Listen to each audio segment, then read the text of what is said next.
I'm Werner Lamprecht. I live here in Victoria. I was born and raised in Yorktown, Texas. I don't know if you know where Yorktown is, about 45 miles south of here. Back in 1929, I lived on a farm for a while, and my dad bought a store out in the country, and he had that store for a while. Then we moved into town. I went to high school at Yorktown High. Graduated when I was 16 years old. Hey, you must be pretty smart. And well, back up a little bit. During my junior and senior year, my brother and I went down to Corpus to live with my aunt. Her husband was killed in World War II. He landed on Normandy on June the 6th of 1944, and he was killed on June the 18th at St. Louis, France. She wanted us to come on down and stay with her during the summer month because jobs are hard to find in Yorktown. Mm-hmm. So we went to work, both of us went to work for a floor company in Corpus. We came back for our senior year. After I graduated, we went back down there, and I was down there about a couple of months. And I was offered a job at the bank in Yorktown. I about flipped the lid when I found out I was supposed to come home and talk to the bank president.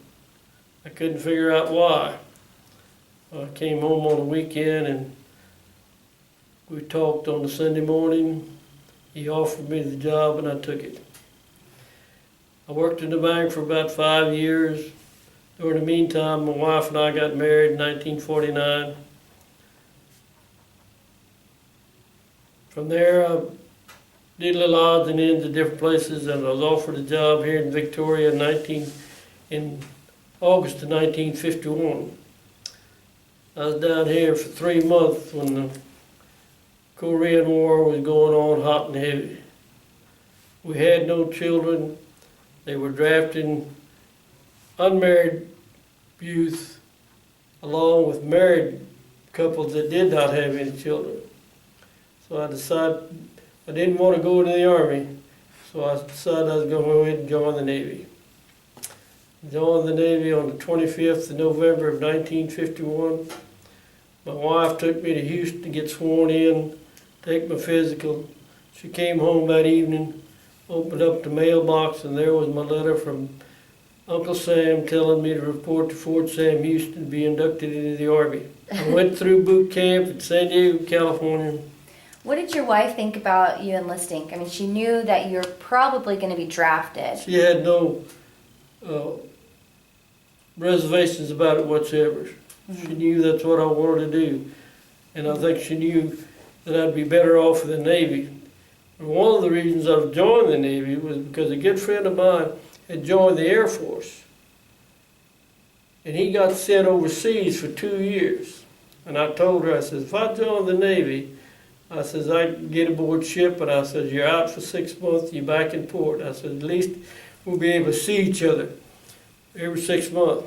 Right. Well, that didn't happen. When I got my orders after my boot camp training, it read, Commander Fleet Air Japan for further assignment. I asked my chief, I said, is that FURAS, F-U-R-A-S? I said, what's this FURAS stand for? He says, further assignment. I says, how can I get any further than that? I says, I'm halfway around the world now. He started laughing. I says, what's the tour of duty over here? He said, 2 years. The bottom dropped out. I thought I was told I was going, because when I enlisted as an airman in the Navy. Mm-hmm. And they told me I was probably going to Airman Fundamental School in Jacksonville, Florida. And I called my wife and I said, make plans to go to Jacksonville, Florida, because that's where they told me I was going. And when I got my orders, it was completely different. It's quite a blow, I guess. But to make a long story short, I guess all in all, that's the way the good Lord wanted it. So they told you were going to Japan. And I was going to Japan, and I thought I was going aboard an aircraft carrier based out of Yokosuka. When we got there, they put us aboard ship, USS Logan. It took us 19 days to get over there. Out of those 19 days, we just spent 2 days in a typhoon off the coast of Japan. And how was that? Terrible. We had a lot of seasick sailors on that ship. Ugh. Thank the Lord I didn't get seasick. But anyway, they finally let us into Tokyo Bay, and we were offloaded early part of March of 1952 You arrived in Japan in 52? Japan, yes. So what was your wife doing? Do what? Since she wasn't going to be going to Florida, did she just stay home? Yeah, well, she moved back to Yorktown after I went through boot camp because she was offered the job in the bank where I was working. I see. So that made it real nice. We had an outstanding president of the bank, and he was a great guy.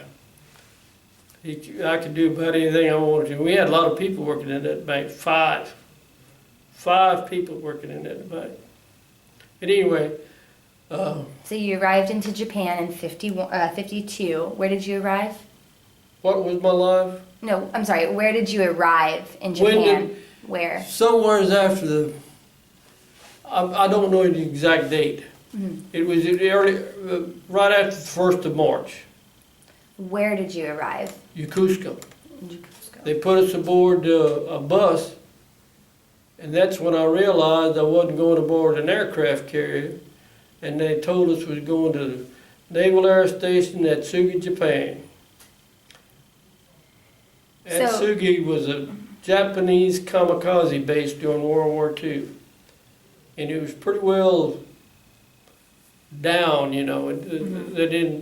There weren't any improvements made. The United States built that base into what is now the largest naval air station outside the limits of the United States. Early part of 1952, we didn't even have a barracks to stay in when we got there. They put us in a temporary barracks. They were building a new barracks for us. How many people would stay in the barracks? Okay, there were 80, 160, 320 people at a two-story building, 80 in each wing. Wow. So you knew there was a war going on in Korea. Gosh, yes. How did you learn about the war? Where did you first hear about it? How did I learn about the war? I'll tell you in a little bit. Okay. Because I can't tell you very much. That's the reason I'm saying this. Okay. When I got over there, they put us in the air navigation office. And what we did was fold maps all day long for the Navy and Marine pilots that were flying in Korea. I never got so tired of folding the maps in all my life. Finally one day, I can't remember whether he was a first class petty officer or whether he was a chief. They said they needed typists in the communication department. But lo and behold, I said, that's my opportunity to get out of this folding maps. And that was the greatest move I ever made. I had to change my rate from an airman rate to a seaman rate. And I went into the communication department typing up unclassified information. It'd come into the base, in the radio room on the little, they'd go ahead and print it out for us. And we'd go ahead and type it up and forward on to the various departments and squadrons that was on the base. One day, I got called into the commander's office. He says, we're moving you into the crypto room. I says, what's the crypto room? He says, that's where all classified information comes in. It's coded. Says you'll break the code and you'll send it out in a code. So that's what I did for the rest of my time in the Navy. I was a cryptographer. Tell me a little bit about that. Do what? Tell me a little bit about that, what you had to do exactly, or certain situations, or certain particular memories that you remember. I can't tell you that. This is classified. I could never speak. Our office, crypto office was right next to the radio office. I worked with one man, a second lieutenant. There was one door in and one door out. No windows and no nothing. So that's why I'm saying I can remember a few things, and some of the messages that we broke down was really disheartening. After my 2 years in Japan, I got my orders again. It said, we had a choice of putting in 2 places in the States if we wanted to go. I put in for Confair Seattle and Confair Alameda. I didn't get either one of them. I wound up getting Commute Wing Pack, which stands for Commando Utility Wing Pacific Fleet, right below San Diego. And that's where I spent the rest of my time while I was in the Navy, doing the same thing there as I did overseas. Cryptology? Cryptography. My wife and I made second class about a month after I got back to San Diego, and we moved out there and we lived in naval housing, and I got discharged on November the 21st of 1955. I made first class petty officer on the 15th of November of 1955. Now, I don't know if you can answer this or not, and that's perfectly okay if not, but who were some of the main messages that were coming in that you had to crack? Some of the battles that were going on. In Korea? In Korea. Mm-hmm. I can't tell you about the next one, but the sad part about it is they told you the number of veterans killed. You read that, it really gets next to you. Yeah.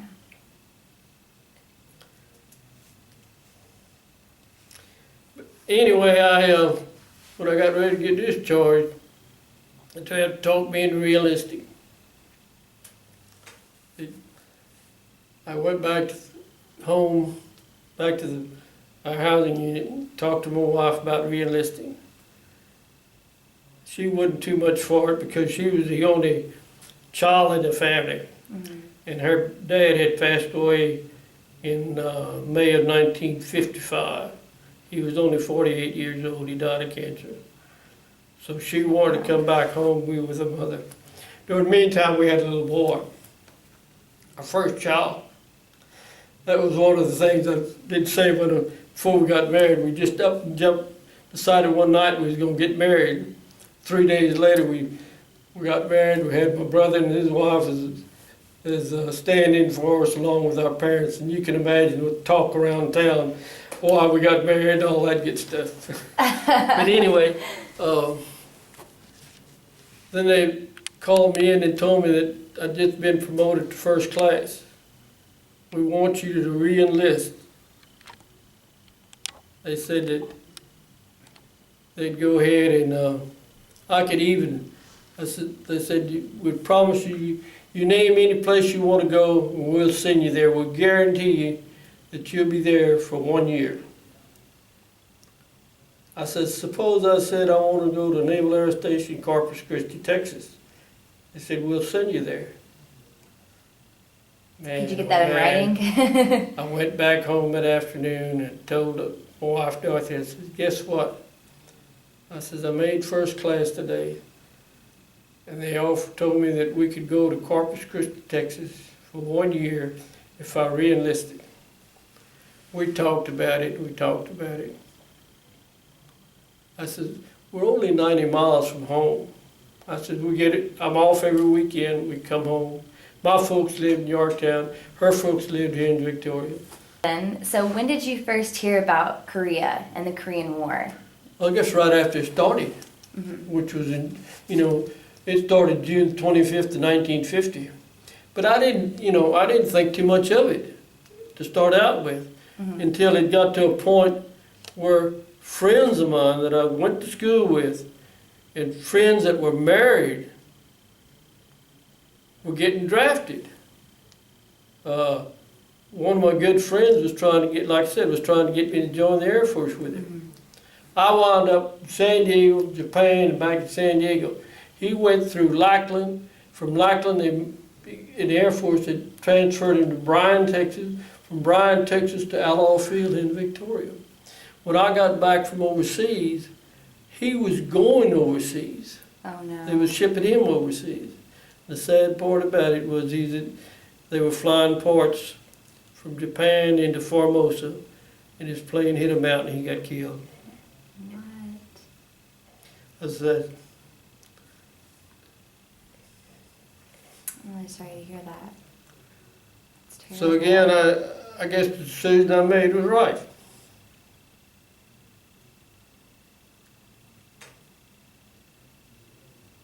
I truly will say that I've never regretted the fact that I joined the Navy. It was good to me, and I've often wondered what would have become of me had I stayed in. What do you mean exactly? Well, you know, my next rate would have been chief, and after that, warrant officer. So I've often wondered how far up I could have gone. But What were the perks of your job? Like, how much were you getting paid? oh my Lord. When I was overseas, I think every 2 weeks I was getting around $20, $22, stuff like that, till I made third class. Then I think it jumped up about 28, 29. But see, the other part of my salary was going to my wife. Mm-hmm. I forgot what it was, $70, $80 a month.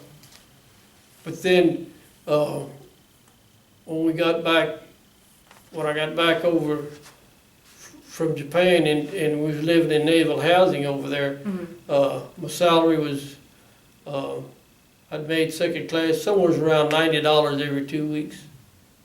Were you able to keep in contact with your wife pretty easily while you were gone? Like through letters or? By letters.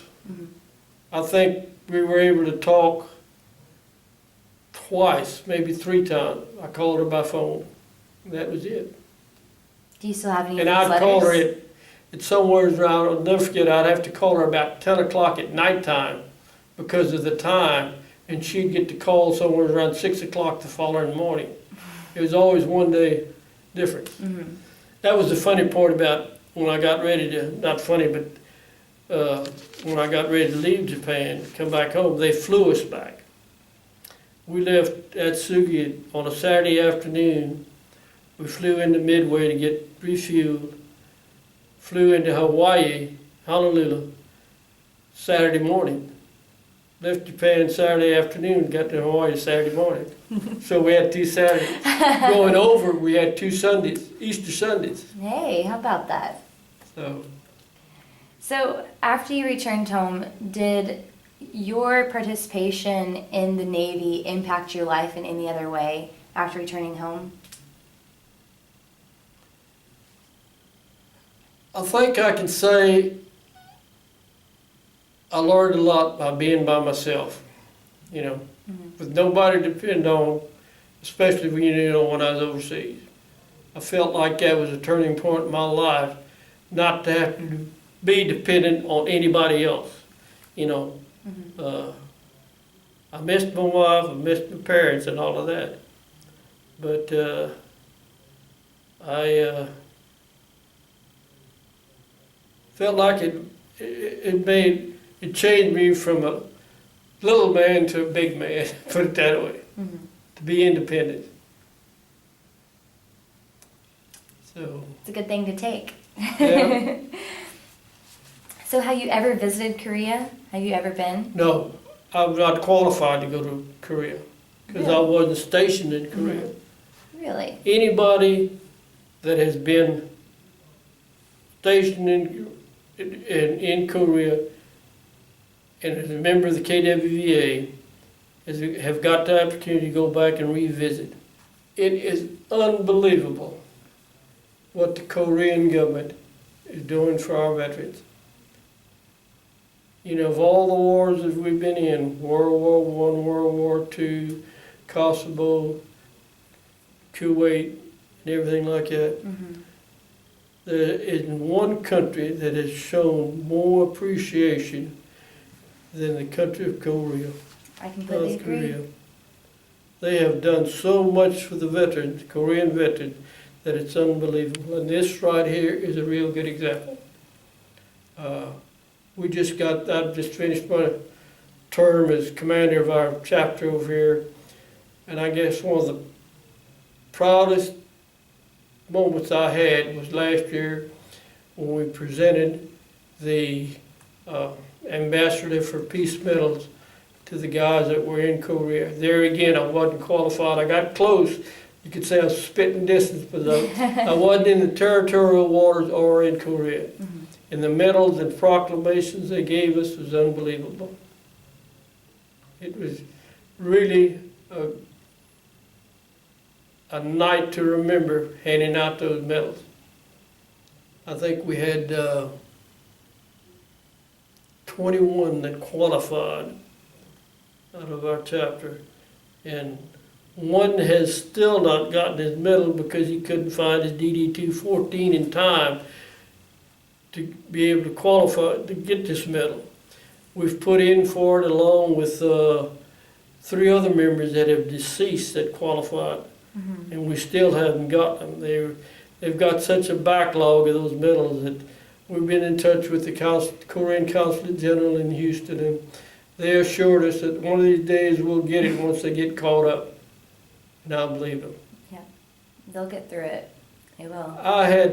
This is not in conjunction with this deal this morning, but I happened to have watched the women's golf tournament last night. I used to play golf, and it was a lot tournament in Hawaii. And I was telling Jim Friedel a while ago, the 15 top players that are in that tournament, and yesterday was the first day, 6 of them were from South Korea. The most fascinating thing to me is, have you seen the book Korea Reborn? I have. Mm-hmm. It's unbelievable. I'm not much of a reader. Mm-hmm. I got that book one night and I started reading. Would you believe I read the whole book that night? I could not believe how the country has changed and the Mm-hmm. progress that they have made in the last 50 or 60 years. Yep. It's Incredible. unbelievable. It really is. So, I mean, as you know, North and South Korea, and I mean, they're technically still in a war. Whenever the armistice was signed, it was just a ceasefire. That's right. So, what do you think that we need to do to put a closure on it to end hostility? What do you think we need to do? Mm-hmm. Do you have any opinions or ideas on what actions could be taken, or? The thing that I can't understand is the difference between North Korea and South Korea.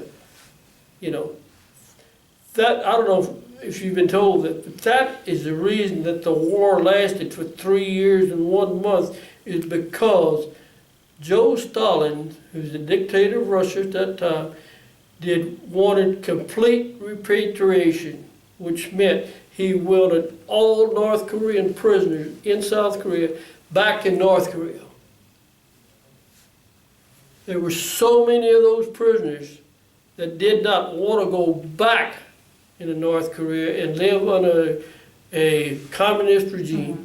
They wanted to stay in South Korea. And Joe Stalin wouldn't have anything to do with that. Finally, after 2 years later, he died.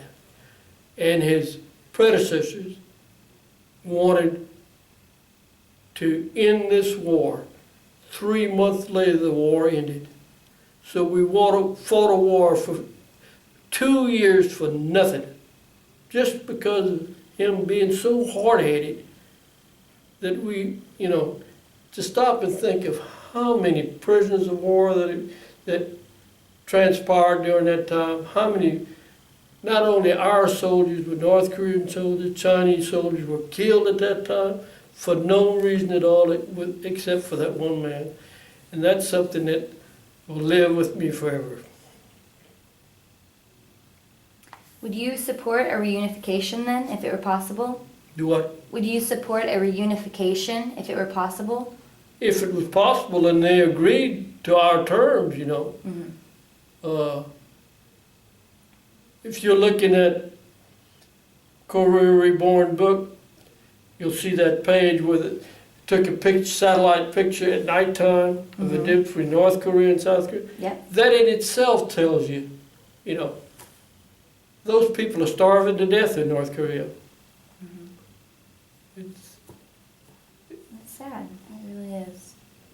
So do you think it's important for younger generations to know the contributions and the sacrifices that were made in Korea prior Yes. to the armistice? yes. Yeah. We've got a program going on, Tell America, that members of the chapter would go to school, are going to schools and telling the younger students about the Korean War, known as the Forgotten War. We made the presentation to the Victoria College, the University of Houston, back in September of 2013. And I've never, during the presentation, you'd be surprised how we had about right at 200 students in the conference room at that time. And you could almost hear a pin drop.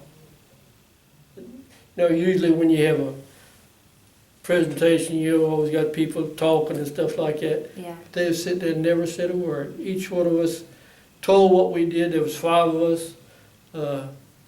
Told what we did, what the Korean War was about.